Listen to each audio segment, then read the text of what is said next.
Okey, selalu kita bawa korang tour rumah yang dah siap kan? Ini kita nak tunjuk dekat korang rumah Harikon Bina yang masih tengah dalam proses. Tapi dah nak siap dah dalam 95% macam tu. Kat sini ada 2 buah rumah, dua-dua package hajah. Yang harga dia RM68,000 untuk 2 bilik, 1 bilik air. Package ni korang akan dapat cat luar dengan dalam, pintu, kayu and PVC. Korang akan dapat bumbung, zinc or metal deck. Keluasan dia 30 kaki kali 20 kaki. Tingkap kita akan gunakan tingkap aluminium brown. Dinding batu-bata simen, plaster ceiling pula tinggi dia 10 kaki. Dinding tiles dekat toilet kita akan bagi 5 kaki. Korang akan dapat percuma juga kipas, lampu, grill, tabletop, sanitary dapur and also toilet. Dan last sekali wiring full house termasuk sekali dengan package Harikon Bina ni. Jom kita tengok kerja-kerja pembinaan dalam 90% nak siap ni. Kita tengok belah dalam pula. Let's go.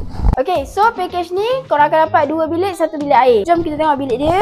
Ni bilik nombor 1. Tinggi plaster ceiling 10 kaki tinggi. Yang ni kita pergi masuk tengok bilik nombor 2. Yang ni baru habis cat korang. Dua-dua bilik muat lah. Queen dengan almari baju. Wiring dapat sekali. Untuk toilet korang akan dapat pipe air and also kepala pipe sekali. Okay, untuk lantai, rumah package hajah ni korang akan dapat full lantai render licin satu rumah. So kita tengok dapur, tabletop dapat, grill pun dapat RM68,000 dengan Harikon Bina. So sekarang kita nak tunjuk second house. Package hajah juga, kat sini ada 2 biji. Jom kita tunjuk package hajah yang second. Yang ini buat depan belakang. Yang ini sebiji rumah.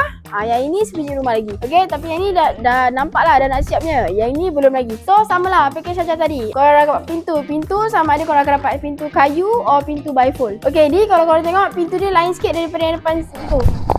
So basically rumah ni dengan rumah depan lebih kurang sama. Cuma rumah yang belakang ni dia 3 bilik, 1 ruang tamu, 1 bilik air and also 1 dapur. Luasan dia sama je, 30 kaki kali 20 kaki. And apa yang akan dapat sama kipas, lampu, tingkap aluminium brown, grill, tabletop, sanitary dapur dan toilet. And korang akan dapat cat luar dan dalam. Okay, so korang boleh tengok itu bilik yang pertama. Ini still under construction. So kita tunjuk apa yang dah siap. So kita masuk dekat ini bilik nombor 2. Luasan dia sama.